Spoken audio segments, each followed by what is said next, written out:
नमस्कार शेतकरी बांधवांनो, आजच्या व्हिडिओमध्ये आपण 20 जुलै 2026 पर्यंत महाराष्ट्रातील पीक विमा योजनेच्या सर्वात महत्त्वाच्या आणि ताज्या अपडेट जाणून घेणार आहोत। त्यामुळे हा व्हिडिओ शेवटपर्यंत नक्की पहा आणि चॅनलला सबस्क्राईब करायला विसरू नका। ओके, आता जी पहिली अपडेट आहे त्याबद्दल जर सांगायचं झालं तर सर्वप्रथम ही मोठी अपडेट म्हणता येईल, कारण की महाराष्ट्रातील खरीप 2026 हंगामासाठी प्रधानमंत्री पीक विमा योजनेअंतर्गत अर्ज करण्याची अंतिम तारीख 31 जुलै 2026 आहे। ओके, ही तारीख तुम्ही लक्षात ठेवा। कृषी विभागाने सर्व पात्र शेतकऱ्यांना शेवटच्या दिवसाची वाट न पाहता लवकरात लवकर अर्ज करण्याचे आवाहन आता केलेले आहे।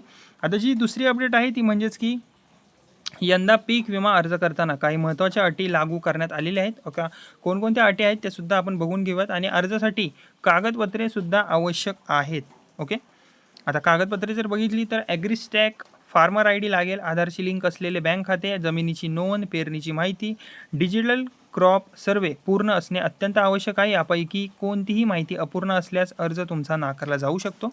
आता जी नंतरची तिसरी अपडेट आहे ती म्हणजेच की कृषी विभागाने स्पष्ट इशारा सुद्धा दिलेला आहे की जर एखाद्या शेतकऱ्याने खोटी माहिती किंवा बनावट खोटी कागदपत्रे सादर करून पीक विम्याचा लाभ घेतलेला असेल तर त्याच्यावर कठोर कारवाई केली जाईल। म्हणून अर्ज करताना सर्व माहिती अचूक आणि बरोबर खरी भरावी, एवढंच मी शेतकरी मंडळींना सांगेन। ओके, आता जी चौथी अपडेट आहे त्याबद्दल सांगायचं झालं तर प्रधानमंत्री पीक विमा योजनेअंतर्गत शेतकऱ्यांना अनेक नैसर्गिक संकटांपासून संरक्षण मिळते। यामध्ये अतिवृष्टी असेल, दुष्काळ, पूर, गारपीट, वादळ, कीड व रोग यांसारख्या जोखमींचा समावेश आहे। नियमानुसार नुकसान झाल्यास पात्र शेतकऱ्यांना भरपाई सुद्धा दिली जाते। ओके, आता जी नंतरची अपडेट आहे त्याबद्दल जर सांगायचं झालं तर जर तुमच्या पिकांचे नुकसान झाले असेल तर संबंधित विमा कंपनी, कृषी अधिकारी किंवा अधिकृत PMFBY पोर्टलवर नियमानुसार तातडीने तुम्ही माहिती द्यावी। ओके, उशिरा जी माहिती आहे ती जर तुम्ही दिल्यास दावा प्रक्रियेवर तुमच्याच परिणाम होऊ शकतो शेतकरी मंडळींना,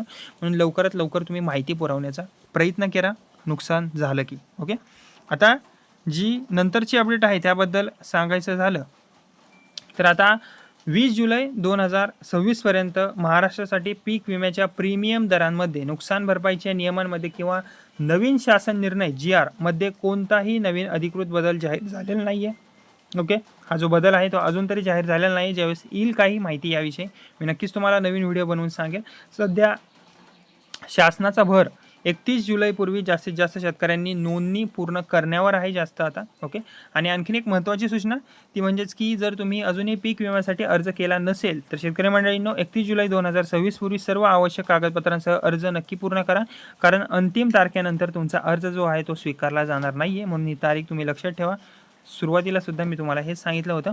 आणि अशीच शेती, पीक विमा आणि सरकारी योजनांची सर्वात जलद व विश्वासार्ह माहिती मिळवण्यासाठी व्हिडिओला आमच्या लाईक करा। बडी नावाचं चॅनल आहे माझं, याला नक्की सबस्क्राईब करा आणि ही जी माहिती आहे ती इतर शेतकरी बांधवांपर्यंत नक्की शेअर करा। धन्यवाद।